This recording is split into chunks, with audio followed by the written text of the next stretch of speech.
আসসালামু আলাইকুম। সবাই কেমন আছেন? আশা করি ভালো আছেন। আজকে আসলে কথা বলবো শাকিব খানের পাকিস্তানি নায়িকা নিয়ে। তো এইটা নিয়ে কথা বলার আগে অন্য একটা কথা বলি। সেটা আগে একটু মনোযোগ দিয়ে শুনুন। শাকিব খানের কেরিয়ারে এখনও অবধি যতগুলো নতুন নায়িকার অভিষেক হয়েছে প্রত্যেকটা সিনেমা হিট। যারা শাকিব খানের সিনেমা দেখেন, খোঁজখবর রাখেন, তারা আমার সাথে কথাটা মিলিয়ে নেবেন। এবং এ যাবৎকালে যতগুলো শাকিব খানের নতুন নায়িকা নিয়ে এন্ট্রি হয়েছে প্রত্যেকটা সিনেমা হিট। তো সেখান থেকে একটা জিনিস কিন্তু বোঝা যায় যে শাকিব খান যখনই নতুন নায়িকাদের নিয়ে পর্দায় হাজির হয় এবং দর্শকরা এই কেমিস্ট্রিটা আসলে কেমন হবে এইটা দেখার জন্য হলে যায়। তো সেখান থেকে যদি পাকিস্তানি নায়িকা নেওয়া হয় এবং আদৌ কি নেওয়া হবে কি না এবং সেটা কি সম্ভব কি না, দেখেন, যদি প্রযোজকরা চায় তাহলে সম্ভব। এখন কথা হলো ভারতের নায়িকাদের যদি নেয় এবং পাকিস্তানের নায়িকা যদি নেয়, এখানে কোনটা নেওয়া উচিত? দেখেন, এই বিষয়টা আমি কথা বলবো। আগে আসি শুধু পাকিস্তানের নায়িকা নিলে কি কি বেনিফিট হবে। প্রথমত বলছি,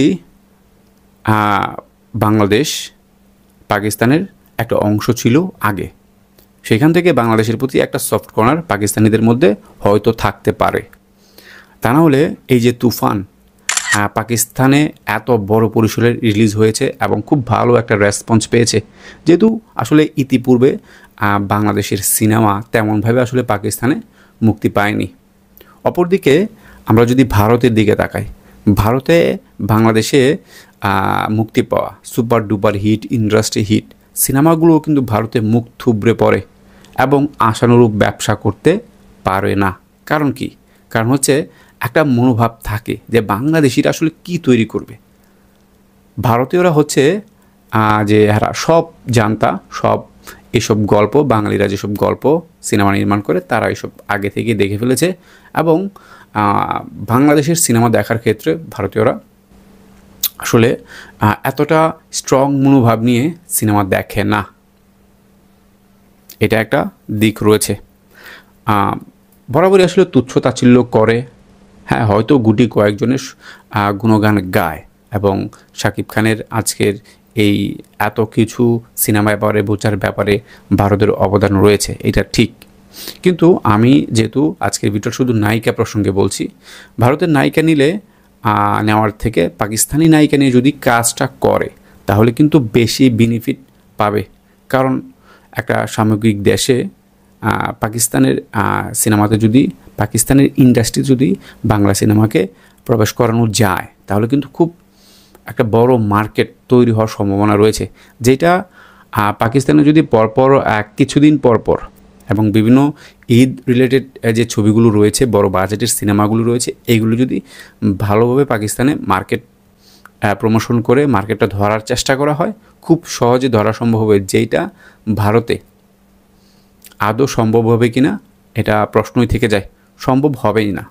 এক কথায় বলতে গেলে বাংলাদেশের সিনেমাকে আসলে তারা ওরকমভাবে মনের ভেতর থেকে আসলে একটা প্লেস দেওয়ার দরকার, ওইটা দেয় না অডিয়েন্সরা।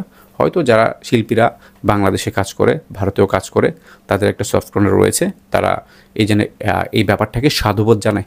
কিন্তু অ্যাকচুয়াল কথা হচ্ছে সাধারণ জনগণ যারা আছে তারা গুটি কয়েক বাদ দিয়ে তারা আসলে ওইরকমভাবে রেসপন্স দেয় না। তো সেখান থেকে আমি এটাই বলতে চাই যে পাকিস্তানি নায়িকাটা নিলে এটা একটা হিউজ একটা প্লাস পয়েন্ট হবে এবং একটা ব্যাপক সাড়া ফেলবে। এবং বরাবরই আসলে শাকিব খানের সাথে নতুন নায়িকা মানেই তো চমক এবং এই কেমিস্ট্রি মানুষ একদম লুফে নেয়। ইদিকা পল, তারপর হচ্ছে এই যে মিমি চক্রবর্তী, অনেক কাঙ্ক্ষিত একটা মুভি ছিল মিমি চক্রবর্তী শাকিব খানের কেমিস্ট্রি কেমন হবে, এইটা দেখার একটা ব্যাপার। তারপর ধরেন যে এবার যদি পাকিস্তানের নায়িকা নেওয়া হয় এবং যেভাবে আসলে শাকিব খানের ভক্তরা আসলে খুব জোর দিয়ে আসলে দাবি জানাচ্ছে পাকিস্তানের নায়িকা নেওয়ার জন্য, যদি প্রযোজকটা চেষ্টা করে এবং একটু চায় মন থেকে, এবং এটা সম্ভব।